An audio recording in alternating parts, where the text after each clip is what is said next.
AP ఈసెట్లో సత్తా చాటిన విద్యార్థులను అభినందించిన ఉపాధ్యాయులు, తల్లిదండ్రులు. ఏపీ ఈసెట్ ఫలితాల్లో జిల్లా విద్యార్థినులు ప్రతిభ చూపారు. విడుదలైన ఈ ఫలితాల్లో రాష్ట్ర స్థాయిలో చక్కటి ర్యాంకులు సాధించారు. తమ లక్ష్యాలకు తగిన ఇంజనీరింగ్ విభాగంలో చేరి కలలను సాకారం చేసుకుంటామని పేర్కొన్నారు. ఏపీ ఈసెట్లో ఆంధ్రప్రదేశ్ రాష్ట్రంలోని ఈసీఈ విభాగం మొదటి, రెండవ ర్యాంకులలో ప్రభంజనం సృష్టించిన తెలంగాణ రాష్ట్రం సిద్దిపేట జిల్లా వీరారెడ్డిపల్లి గ్రామానికి చెందిన విద్యార్థినులు కట్ల రేవతి, పంజా నవ్యలు ఘన విజయం సాధించారు. ఈ సందర్భంగా గ్రామస్తులు వారికి ఘనంగా శాలువాలతో అభినందించి శుభాకాంక్షలు తెలియజేశారు. అనంతరం విద్యార్థినులు కట్ల రేవతి మాట్లాడుతూ, నాన్న కట్ల యాదగిరి వ్యవసాయం, అమ్మ కవిత బీడీ కార్మికురాలు.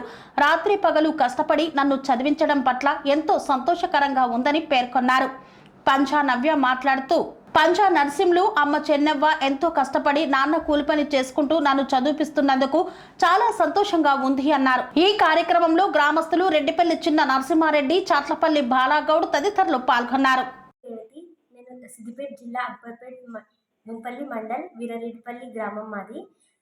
నేను డిప్లొమా థర్డ్ ఇయర్ కంప్లీట్ చేశాను. థర్డ్ ఇయర్లో ఏపీ ఈసెట్ అటెంప్ట్ చేశాను. అందులో నాకు ఫస్ట్ ర్యాంక్ వచ్చింది. సో దీనికి నేను చాలా ఆనందంగా ఉన్నాను. నేను కోచింగ్ తీసుకున్నాను.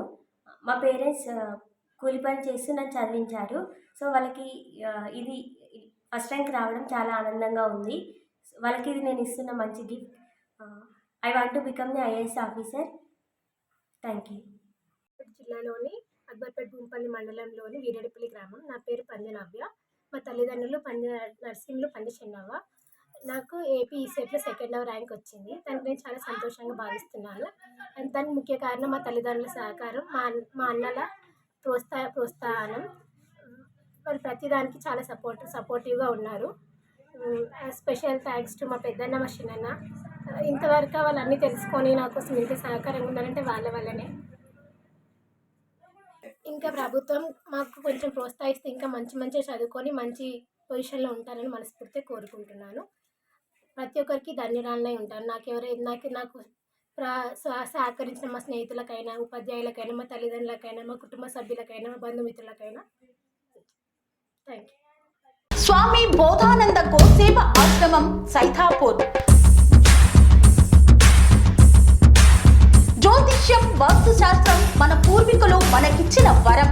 దుర్గాదేవి, కాలభైరవ ఉపాసనతో వాక్సిద్ధి పొందిన శ్రీ శ్రీ బోధానందగిరి స్వామివారు మీకు ఎలాంటి సమస్యలున్నా, వాటిలో ముఖ్యంగా ధన నష్టం, ఆరోగ్య నష్టం, భార్యాభర్తల మధ్య గొడవలు, ప్రేమించుకున్న వారు దూరం అవడం, ఎన్ని సంబంధాలు వచ్చినా పెళ్లి ముడి పడకపోవడం,